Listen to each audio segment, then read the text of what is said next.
Welcome to TV three news. ముందుగా headlines చూద్దాం. Aqua రైతుల సమస్యలు పరిష్కరిస్తామని సీఎం చంద్రబాబు హామీ. నీటి కాలుష్య సమస్యలపై చర్యలు తీసుకుంటామన్న సీఎం. ధవళేశ్వరం నుంచి స్వచ్ఛమైన నీటి సరఫరా ప్రణాళిక. గ్రామీణ మౌలిక సదుపాయాల అభివృద్ధికి ప్రాధాన్యమన్న చంద్రబాబు. హైడ్రాపై దుష్ప్రచారం చేస్తున్న ప్రతిపక్షాలపై ఎంపీ చామలపై. చెరువులు, ప్రభుత్వ భూముల రక్షణే హైడ్రా లక్ష్యమన్న ఎంపీ. సీఎం వ్యాఖ్యలను వక్రీకరిస్తున్నారని ప్రతిపక్షాలపై విమర్శ. హైదరాబాద్ అభివృద్ధికి అందరూ సహకరించాలని సూచన.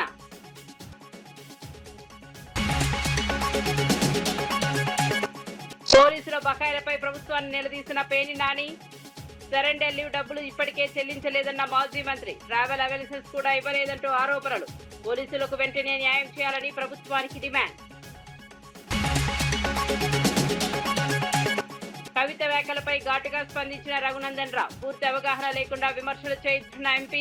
సింగూరు సమస్యలపై టీఆర్ఎస్ సమాధానం చెప్పాలన్న రఘునందన్. వ్యక్తిగత విమర్శలు మానుకోవాలని రాజకీయ పార్టీలకు సూచన.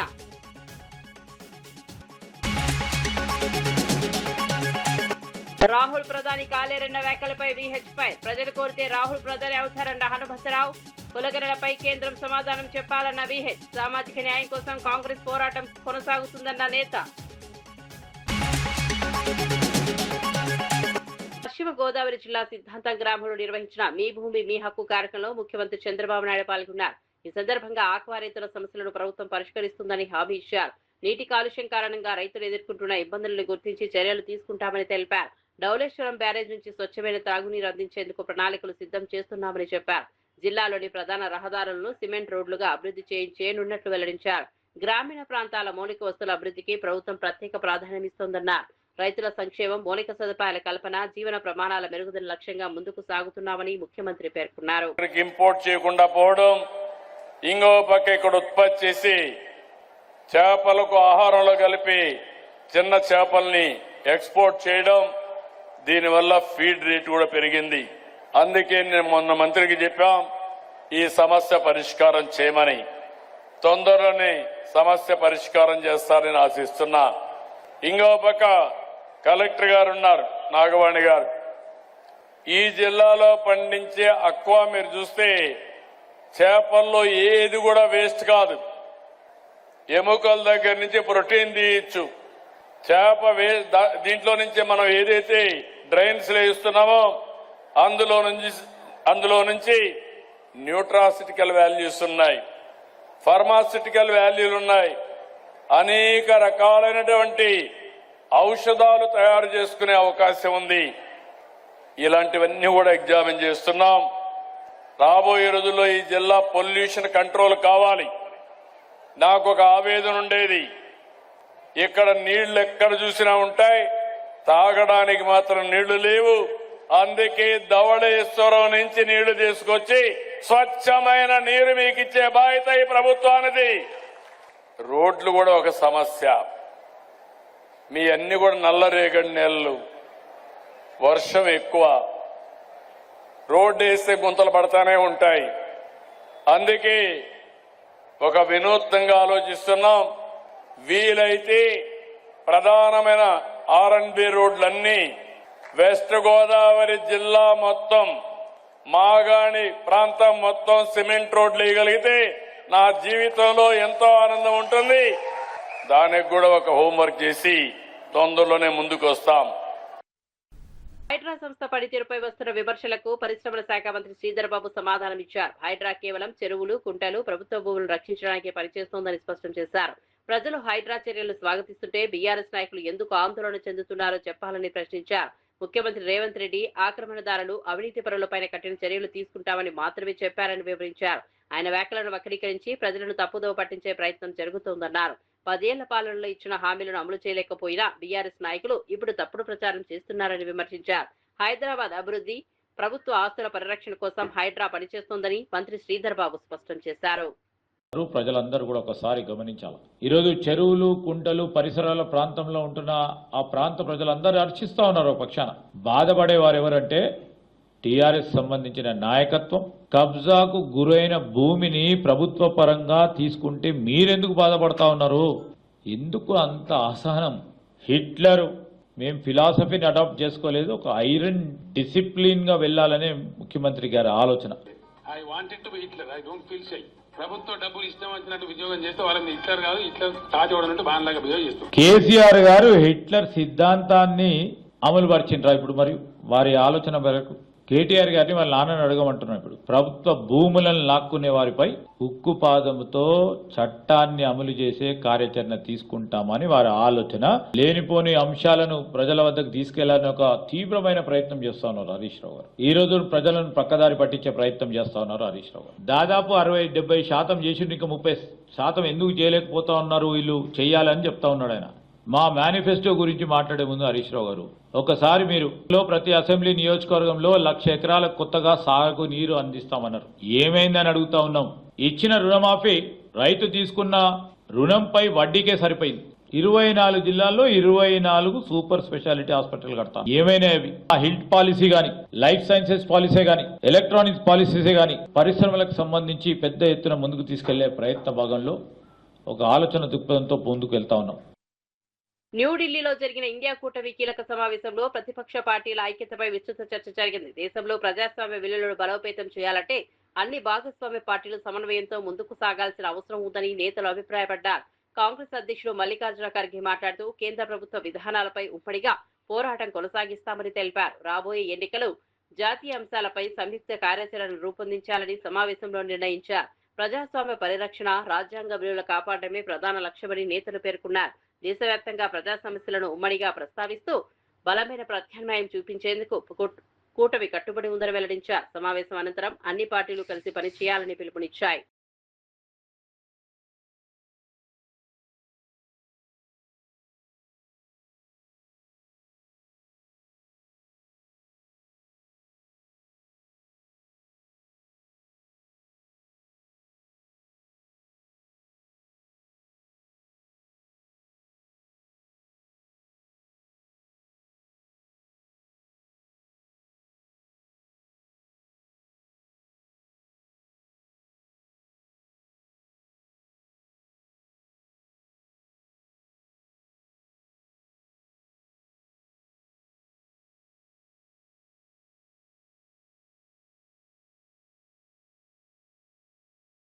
సోషల్ మీడియాలో పోస్టులు చేసిన వారిపై కేసులు నమోదు చేయడాన్ని బీఆర్ఎస్ నాయకుడు కుషాంక్ తీవ్రంగా తప్పుపడ్డారు. ముఖ్యమంత్రి చేసిన వ్యాఖ్యలను ప్రజలకు చూపించినందుకే కేసులు పెడుతున్నారని ఆరోపించారు. ప్రజాస్వామ్యంలో ప్రశ్నించే హక్కు ప్రతి పౌరుడికి ఉంటుందని అన్నారు. సోషల్ మీడియా వేదికగా అభిప్రాయాలు వ్యక్తం చేసిన వారిని లక్ష్యంగా చేసుకోవడం సరైంది కాదన్నారు. విమర్శలను ఎదుర్కొనే ధైర్యం ప్రభుత్వానికి ఉండాలని సూచించారు. ప్రశ్నిస్తే కేసులు, నిలదీస్తే అరెస్టులు అనే పరిస్థితి ప్రజాస్వామ్యానికి మంచిది కాదన్నారు. ప్రజల గొంతుకు అణిచివేసే ప్రయత్నాలు ఎప్పటికీ విజయవంతం కావని పేర్కొన్నారు. ప్రజాస్వామ్య విలువలను కాపాడేందుకు తమ పోరాటం కొనసాగుతుందని కృషాంక్ తెలిపారు. రేవంత్ రెడ్డి గారు ఇక్కడ ఉన్న తెలంగాణ ప్రజల మీద, పేద ప్రజల మీద ఇల్లు కూల్చివేతలు చేస్తూ దాన్ని చాలా గొప్పగా హిట్లర్ తనకు స్ఫూర్తి అని మాట్లాడడం, చరిత్రలో తన మూలాలే లేని పరిస్థితి. అసోంటి నాయకుడు, అసోంటి నాజీ నాయకుడు ఒక కాంగ్రెస్ ముఖ్యమంత్రికి స్ఫూర్తి అంట. ఇవాళ దాన్ని ప్రశ్నించినందుకు, దాన్ని ట్వీట్ చేసినందుకు ఇగోండి ఆదివారం నాడు కూడా పోలీసులు దేనికి పనిచేస్తుర్రబ్బా అంటే కేసులు వేయడానికి పనిచేస్తున్నారు. ఇవాళ దీంట్లో ఏమని అంటారు, the video uses provocative language అంట. ఆ వీడియోలో మాట్లాడిన లాంగ్వేజ్ ఎవరిది? ఆ వీడియోలో మాట్లాడింది రేవంత్ రెడ్డి గారు అయితే మా మీద కేసు వేయడం ఏంది? వేయాల్సింది రేవంత్ రెడ్డి గారి మీద కదా. ఇంకా దారుణం ఏంటంటే దాని మీద సెక్షన్లు ఇంటెన్షనల్ ఇన్సల్ట్ అంట. ఇంటెన్షనల్ ఇన్సల్ట్ అని రేవంత్ రెడ్డి గారు అడాల్ఫ్ హిట్లర్ అని చెప్పి దేశాన్ని, రాష్ట్రాన్ని అవమానిస్తున్నారు, తెలంగాణ రాష్ట్రాన్ని అవమానిస్తున్నారు. మా మీద కాదు ఇన్సల్ట్ వేయాల్సింది, రేవంత్ రెడ్డి గారి మీద ఇన్సల్ట్ సెక్షన్స్ వేయాలి. ఇంకా దారుణం ఏంటంటే ఇందులో చివరి లైన్ ఏమని రాస్తారంటే, ఎస్పీ ఐపీఎస్ హర్షవర్ధన్ గారు cyber crime department, cyber security bureau అని ఒకటి ఏర్పాటు చేశారు. ఇది సైబర్ క్రైమ్ కాదు, ఇది సైబర్ డ్యామేజ్ కంట్రోల్ బ్యూరో లాగా నడుస్తున్నది. ఇది cyber damage control. Revanth Reddy గారు చేసే వ్యాఖ్యలను ఎవరు కూడా రాష్ట్రంలో ప్రశ్నించొద్దు అని, అది మీడియా వాళ్ళైనా. ముఖ్యమంత్రి రేవంత్ రెడ్డి వ్యవహార శైలిపై బీఆర్ఎస్ నాయకుడు వై సతీష్ రెడ్డి ఘాటు వ్యాఖ్యలు చేశారు. ప్రజాస్వామ్యానికి విరుద్ధంగా వ్యవహరిస్తున్నారని ఆరోపించారు. ప్రజల అభిప్రాయాలను అణిచివేసే ధోరణి మంచిది కాదన్నారు. అధికారంలో ఉన్న వారు విమర్శలను స్వీకరించాల్సిందే, కానీ భిన్నాభిప్రాయాలను అణిచివేయకూడదని సూచించారు. రాష్ట్రంలో రాజకీయ వాతావరణం ఆందోళనకరంగా మారుతోందని పేర్కొన్నారు. ప్రజాస్వామ్య వ్యవస్థలో ప్రతి ఒక్కరికి అభిప్రాయ స్వేచ్ఛ ఉండాలని అన్నారు. ప్రభుత్వం తన వైఖరిని మార్చుకుని ప్రజల సమస్యలపై దృష్టి పెట్టాలని సూచించారు.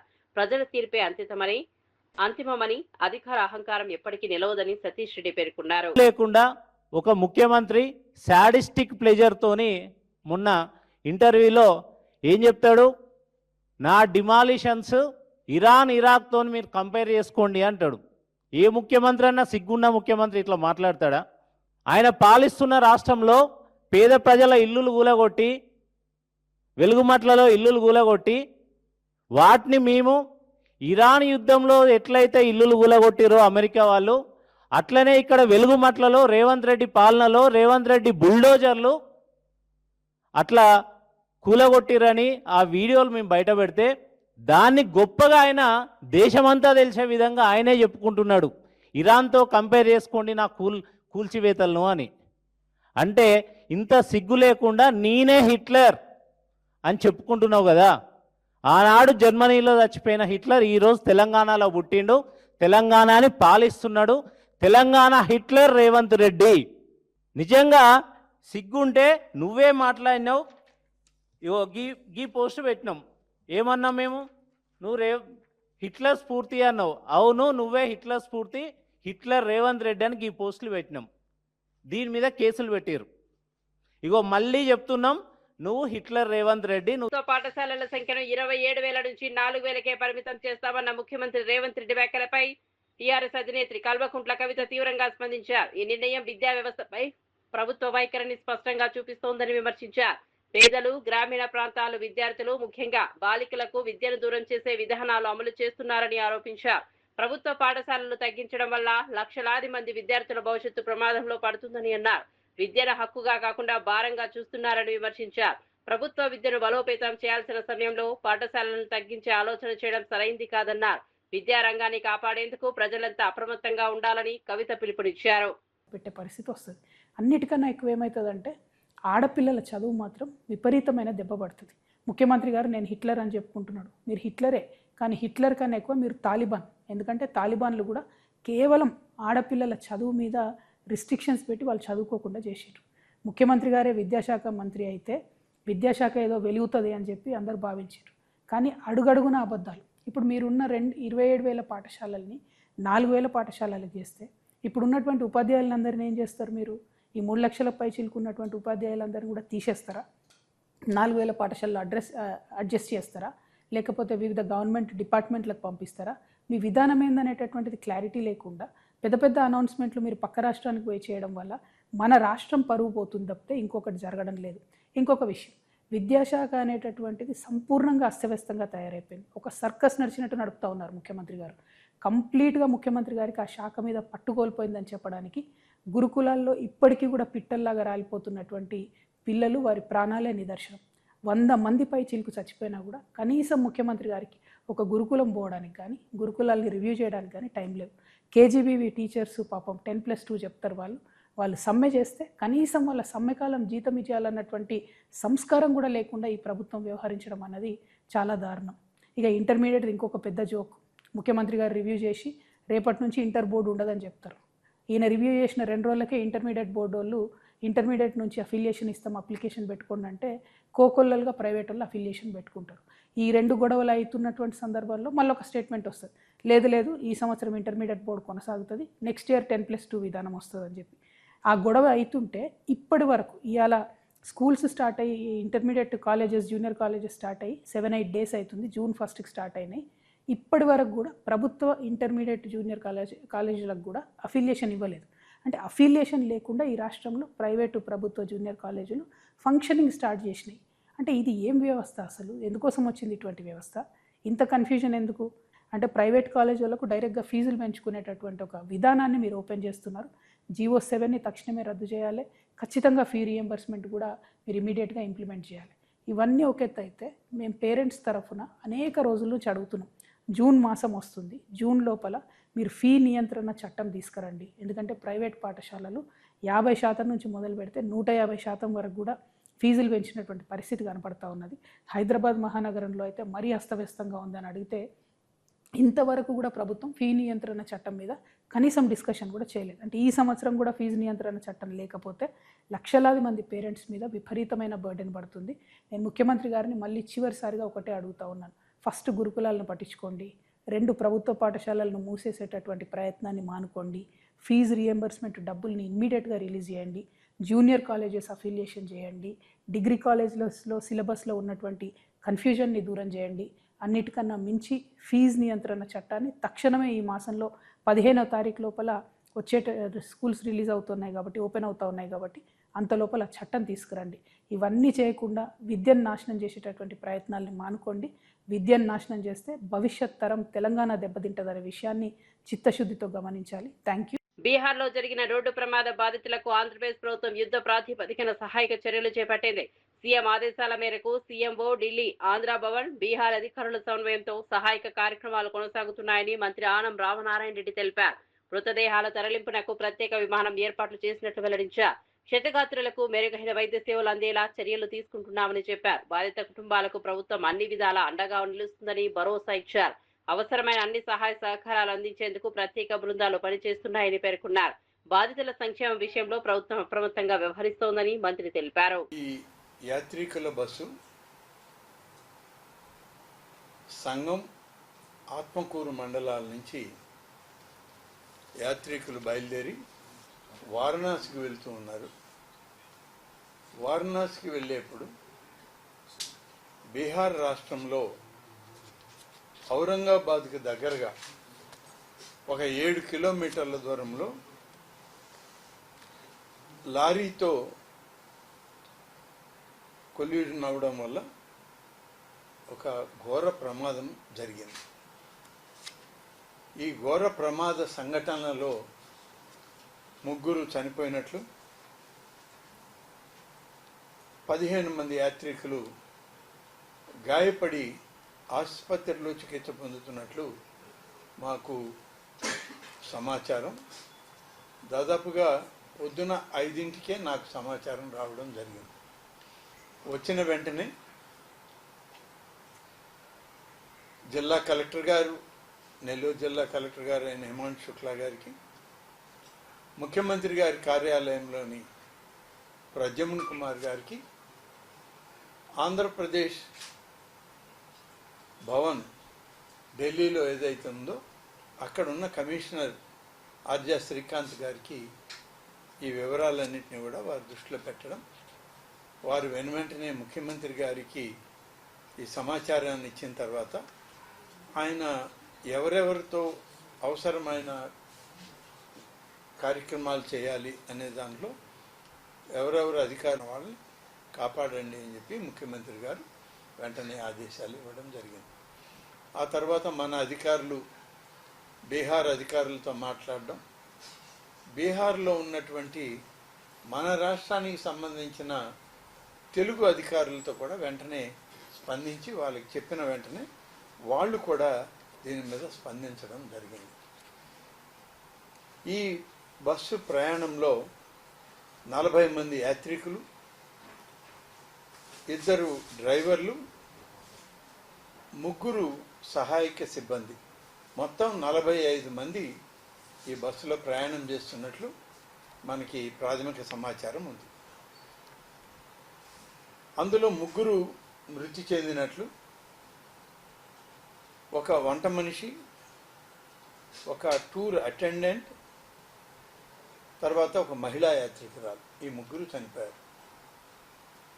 15 మంది యాత్రికులు అక్కడ గయా దగ్గర ఉన్నటువంటి అనుగ్రహ Narayana Magadh medical college and హాస్పిటల్లో వాళ్ళు ఇప్పుడు చికిత్స పొందుతూ ఉన్నారు. ఎటువంటి ప్రమాదం లేదు, కానీ మల్టిపుల్ ఫ్రాక్చర్స్ కొంతమందికి ఉన్నాయి. ఆ ఫ్రాక్చర్స్ ఉన్నాయి కాబట్టి వాళ్ళకి కొంత అక్కడనే ఉంచి ట్రీట్మెంట్ చేయాలని చెప్పి అక్కడ డాక్టర్లు సలహా ఇవ్వడం, వెంటనే ట్రీట్మెంట్ కూడా వాళ్ళకి మొదలుపెట్టమని చెప్పడం కూడా జరిగింది. దానికి తగ్గట్టు అక్కడ డాక్టర్స్, అక్కడ ఉన్నటువంటి బీహార్ గవర్నమెంట్ అధికారులు కూడా స్పందిస్తూ ఉన్నారు. వారి ఆరోగ్యం నిలకడగా ఉంది, కానీ ఫ్రాక్చర్స్, కొన్ని ఇంజరీస్ ఉండడం వల్ల హాస్పిటల్లో అడ్మిట్ చేశామని కూడా వాళ్ళు చెప్పారు. 23 మంది యాత్రికులు ప్రమాద స్థలానికి దగ్గరలోనే కొంత ఉన్నారు. అలాగే ఇది ఔరంగాబాదు నగరానికి 7 కిలోమీటర్ల దూరంలోనే ఉంది. తక్షణ సహాయం, వసతి, ఆహారం ఇవన్నీ కల్పించాలని చెప్పి అక్కడ తెలుగు అధికారులను కోరాం. వారు ఆ విధంగా స్పందించి ముఖ్యమంత్రి గారి ఆలోచన, వారి యొక్క ఆదేశాలను పాటిస్తారు. ఏపీ భవన్లో కంట్రోల్ రూమ్ పెట్టడం జరిగింది. గాయపడిన యాత్రికులు, వారి కుటుంబ సభ్యులు మరియు స్థానిక అధికారులతో నిరంతరం అక్కడ సమన్వయం చేసుకోవడం కూడా జరుగుతుంది. ఈ విధంగా చేస్తూ ఈరోజు ప్రభుత్వం కూడా దీనికి ఒక నెల్లూరు జిల్లా కలెక్టర్ గారు రాహుల్ గాంధీ దేశ ప్రధాని కాలేరంటూ కేంద్ర మంత్రి కిషన్ రెడ్డి చేసిన వ్యాఖ్యలను మాజీ ఎంపీ వి హనుమంతరావు తీవ్రంగా ఖండించారు. ప్రజలు ఓట్లు వేస్తే రాహుల్ గాంధీ తప్పకుండా ప్రధాని అవుతారని స్పష్టం చేశారు. కిషన్ రెడ్డి జ్యోతిష్యాలు చెప్పడం మానేసి ప్రజా సమస్యలపై దృష్టి పెట్టాలని సూచించారు. దేశంలో బీసీలకు జరుగుతున్న అన్యాయంపై కేంద్ర ప్రభుత్వం సమాధానం చెప్పాలని డిమాండ్ చేశారు.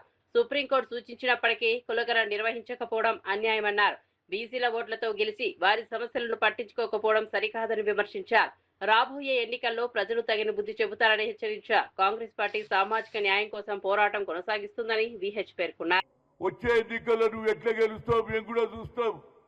ప్రతి బీసీ వాళ్ళకు చెప్తాం, అరే ఎట్టి పరిస్థితుల్లో ఈసారి సికింద్రాబాద్ సీటులో కిషన్ రెడ్డిని గెలవకుండా చూడడానికి పూర్తి ప్రయత్నం చేస్తాం.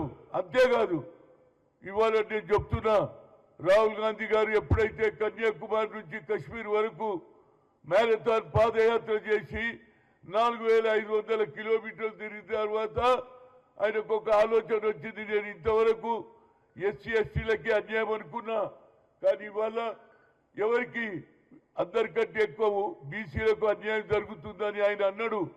వి come to the power, will conduct caste wise census, జిత్నా హిస్సేదారి ఉత్తి భాగీదారి అన్నాడు. మేము ఓట్లేసే మిషన్ల మారా బాబు. ఇవాళ ఇక్కడ జరిగింది లోకల్ బాడీ ఎన్నికలు జరిగితే 52% సర్పంచులు గెలిచారు, చైర్మన్లు వైస్ చైర్మన్లు అయినరు. మరి బీసీల గురించి నువ్వు మాట్లాడవే? పోలీసులకు రావాల్సిన బకాయిల చెల్లింపుల విషయంలో మాజీ మంత్రి పేర్ని నాని కూటమి ప్రభుత్వంపై విమర్శలు గుప్పించారు. 6 సరెండర్ లీవుల డబ్బులు ఇప్పటికే చెల్లించలేవని ఆరోపించారు. సంపద సృష్టిస్తామని చెప్పిన ప్రభుత్వం పోలీసులను మాత్రమే విపరీతంగా వినియోగించుకుంటోందన్నారు. సీఎం చంద్రబాబు హోంమంత్రి కార్యక్రమాల్లో పోలీసులే భద్రతా బాధ్యతలు నిర్వర్తిస్తున్నప్పటికీ వారికి రావాల్సిన ప్రయోజనాలు అందడం లేదని విమర్శించారు. 2024లో ప్రభుత్వం ఏర్పడినప్పటి నుంచి ట్రావెల్స్ అలవెన్స్ కూడా ఇవ్వలేదన్నారు. లా అండ్ ఆర్డర్ నిర్వహణలో కీలక పాత్ర పోషిస్తున్న పోలీసులకు న్యాయం చేయాలని డిమాండ్ చేశారు. పెండింగ్ బకాయిలను వెంటనే విడుదల చేయాలని ప్రభుత్వాన్ని కోరారు. తొక్కర్లా స్టైల్ గా మాత్రం ఊరికే కాళ్ళు కదుపుతా ఉంటే అది వెళ్ళిపోతా ఉంటది. చూసేవాడికి మాత్రం వీళ్ళు తొక్కేస్తున్నారు, ఎమ్మ తొక్కుడు తొక్కుతున్నారు అనుకుంటారు. ఆ బ్యాటరీ సైకిల్ చుట్టూ మొత్తం సైకిళ్ళు వేసుకుని తొక్కేది ఎవడా అంటే పోలీసులు, చుట్టూ పోలీసులే. ఆవిడకు 12 సైకిళ్ళు పోలీసులు, ఇతనికి ఒక 50 సైకిళ్ళు పోలీసులు, మొత్తం పోలీసులు. మీరు సైకిల్ మీద షూటింగ్ చేసుకుంటా కూడా ఈ పోలీసులు కావాలి, కానీ వాళ్ళకి ఇవ్వాల్సిన నిమిత్తం వాళ్ళకి ఇవ్వరు. ట్రావెల్ అలవెన్స్ టీఏలు 2024 నుంచి మీరు ప్రమాణ స్వీకారం చేసిన దగ్గర నుంచి ఇవాళ దాకా టీఏ నయా పైసా పోలీసులకు ఇచ్చారు ఎవరికన్నా? ఏ పోలీస్ కానిస్టేబుల్స్కైనా టీఏ మీరు ఇచ్చారా ఇంతవరకు? లా అండ్ ఆర్డర్లో పనిచేస్తే నెలకు 1500 రూపాయలు అంటే దాదాపుగా 36,000 సంవత్సరానికి. ముఖ్యమంత్రి రేవంత్ రెడ్డి చేసిన వ్యాఖ్యలపై బీఆర్ఎస్ నాయకుడు జగన్ తీవ్ర స్థాయిలో విమర్శలు గుప్పించారు. ప్రపంచ చరిత్రలో కోట్లాది మంది ప్రాణాలు తీసిన హిట్లర్ గా స్ఫూర్తిగా చెప్పడం ప్రమాదకరమని అన్నారు.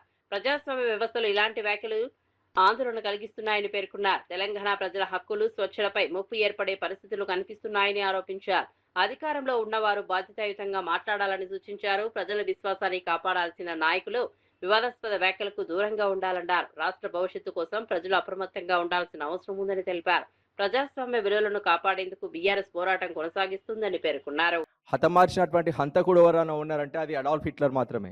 జర్మనీలో ఉన్నటువంటి లక్షలాది మంది వికలాంగులని పట్టుకొచ్చి గ్యాస్ ఛాంబర్లలో వాళ్ళందరినీ కూడా బంధించి 100/100 గ్యాస్ ఛాంబర్లలో కూడా బంధించి సైనైడ్ గ్యాస్ని విడుదల చేసి లక్షలాది మంది వికలాంగులను చంపిండు.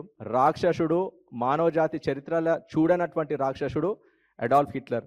అట్లాంటి హిట్లర్ ఈరోజు మన రాష్ట్ర ముఖ్యమంత్రి రేవంత్ రెడ్డి గారికి స్ఫూర్తి అని ఆయన పబ్లిక్గా స్టేట్మెంట్ ఇస్తూ ఉన్నాడంటే మన తెలంగాణ ప్రజలు ఎంత ప్రమాదకరమైన పరిస్థితిలో ఉన్నారనేది ఈరోజు రాష్ట్ర ప్రజలందరూ కూడా చర్చించుకుంటున్నటువంటి పరిస్థితి చూస్తూ ఉన్నాం.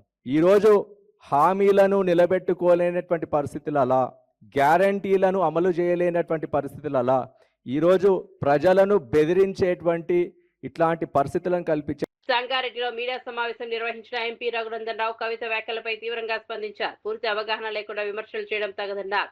మెదక్, జహీరాబాద్ నియోజకవర్గాల వివరాలే తెలియకుండా మాట్లాడుతున్నారని విమర్శించారు.